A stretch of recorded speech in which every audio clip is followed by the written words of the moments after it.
Hello. I have a new story for you today called Charlie's Checklist. I hope you're ready for bed. Let's learn about Charlie and what he's hoping for.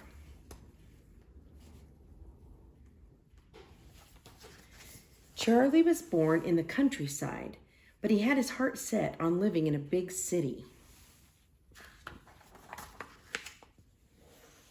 When he was old enough to use the telephone and write with a black pen, he sent an ad to a London newspaper. A dog using the phone and writing with a black pen? The ad ran that week in the personal column. His ad says, 6-week-old puppy, young, naive, and irresistible, looking for suitably enthusiastic owner. Must be under 12 and wear glasses. Applications, please send photo and references.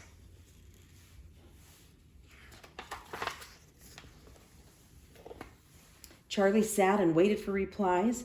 He was the smallest puppy in the litter and the last one out, meaning he's the last one left at home.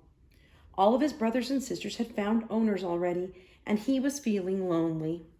He spent his days making daisy chains and sleepless nights counting sheep. But the sheep always fell asleep before Charlie did, while he was counting them. Boy, oh boy, he was ready for a change. Did you see the dog food dishes of all of his siblings stacked up there? Because they've all been adopted to new homes. Charlie's the last puppy left. Then one day, the envelopes started arriving. Small ones, long ones, thick ones, round ones. He had a stack of envelopes so high he needed a trampoline to reach the letters at the top. There he goes. He's climbing up to the pile at the top.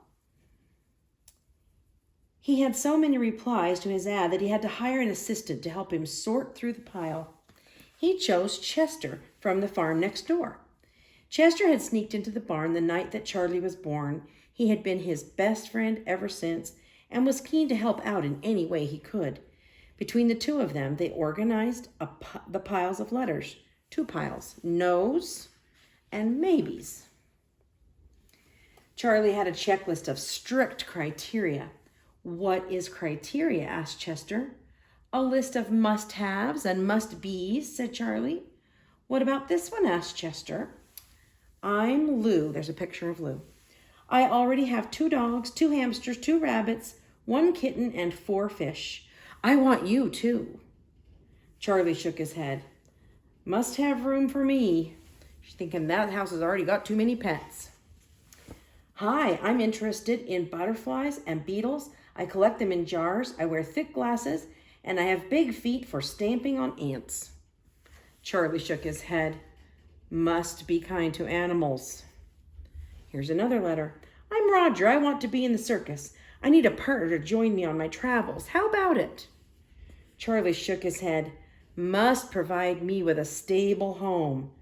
You are hard to please, said Chester. Charlie felt the search would go on forever. At night, he and Chester counted the stars as they sat on top of the barn.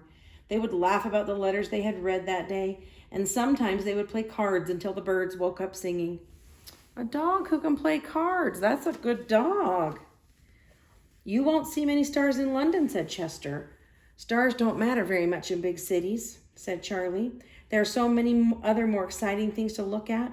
There are cars and trucks and tall buildings and loads of different people. Oh, said Chester. I suppose you're right.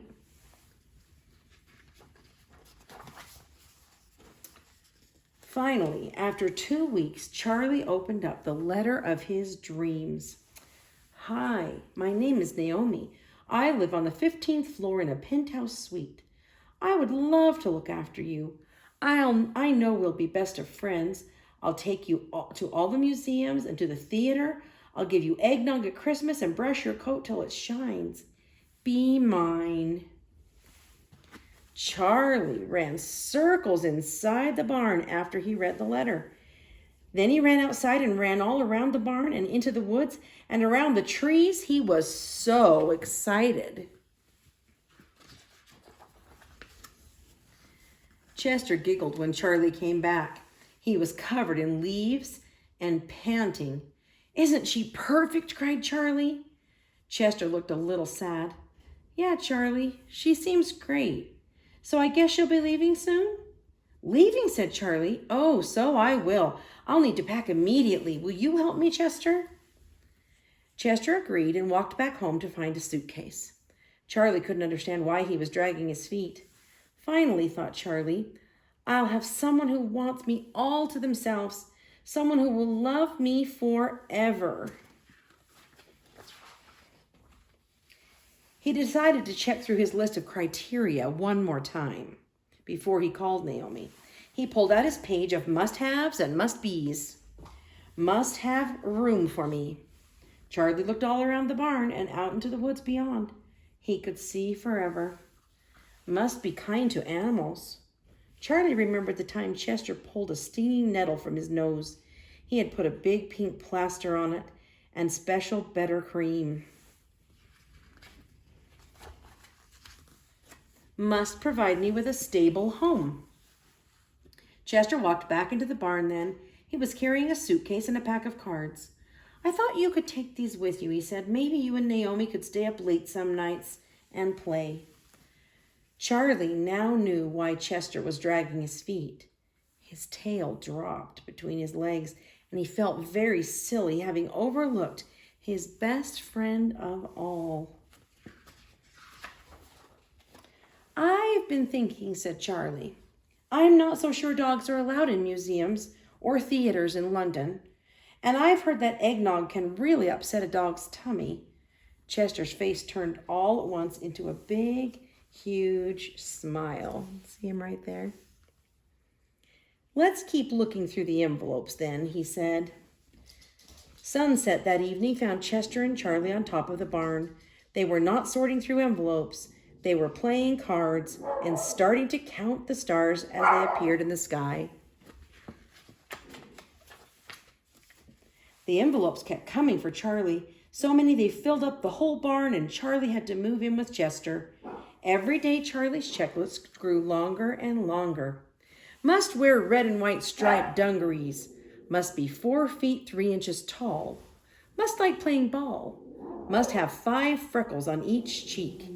Chester lost track of Charlie's checklist, but Charlie never lost track of Chester.